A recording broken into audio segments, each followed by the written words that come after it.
Hello everybody, I hope you're all doing well. We're looking at question 18 on the 2009 Cayley contest in this video.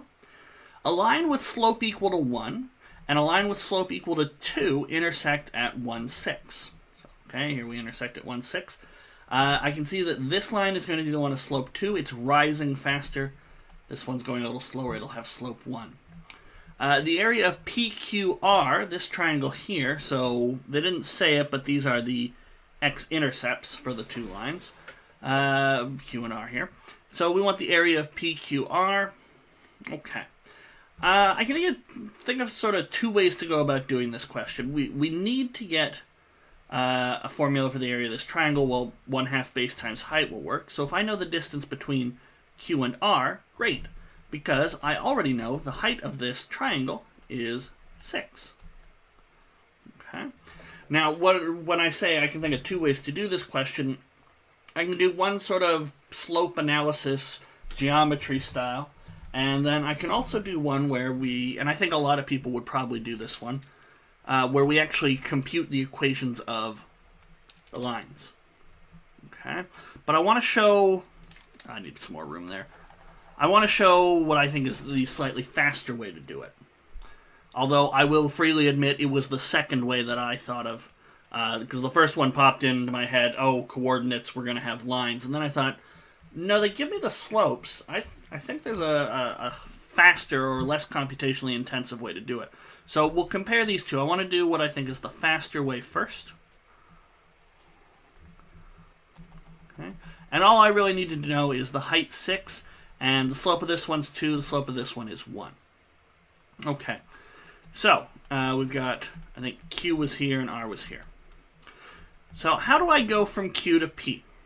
Well, with a slope of 1, however far I go over, actually, I'll get some color. So, however far I go over, I must go that amount up. Okay? Rise over run is constant on lines. So, we go up by 6, we must have gone over by 6. Because we know the slope here is 1. Similarly, how do we get from R to P? Well, we go over by green, and then I know we go up by 6. But the rise of 6 over the run must be equal to the slope, and I know that's 2, so that means I must have gone over a distance of 3. And now, what's the base here? Well, it's the difference of the two, so it's 3. So we've got a base of 3, height of 6, 1/2 base times height. We're going to get 9. Okay, 9's my answer. And that's, I had no equations of lines, and look how quickly that went, even though, yes, I had to sort of explain it.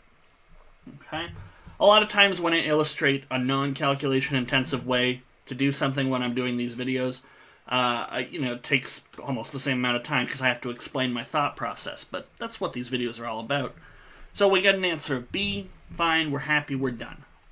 Now, what I think a lot of people did, and this was my first instinct as well, is you probably said, oh, okay, I need Q and R. They are the x-intercepts. So if I had the equation of the line, I would just set y equal to 0. And I've got a single point, 1, 6, and I've got slopes. I can get equations for lines. So, for example, our first line, let's give him some color, the blue line, let's call him. The one with slope 1, he's going to look like y equals mx, but we know m is 1, so it's going to just be x plus the y-intercept. Okay? If you're super advanced, I suppose there's a third way you could do it. You could use the x-intercept form, and then the a value will be exactly the x-coordinate of q. But this isn't taught so much in school, so I don't think it's going to pop into everyone's head. But that would work as well. So we'll say y equals mx plus b. M is 1 in this case. But we know 1, 6 satisfies this. So 6 is 1 plus b. B is going to be 5. Okay, so blue line has equation y equals x plus 5. Okay, now we'll use the... It's never quite red, is it? This one over here, this is the red. I think just for this question I'll use it. So the other line with slope 2 will have y equals mx plus b. Yes, it's going to be a different b, but 6 is going to be 2 times 1 plus b, so 6 is 2 plus b, b is going to be 4. So we get y equals 2x plus 4. That's our other line.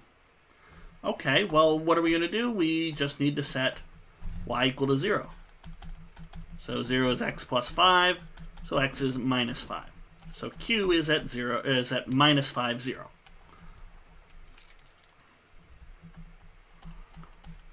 Okay, and then 0 equals 2x plus 4, and then minus 4 is equal to 2x, and x is minus 2, so r has coordinates minus 2, 0, and once again we get that qr is 3, so the base is 3, height is again 6, so we're back up here to 9, and that's b.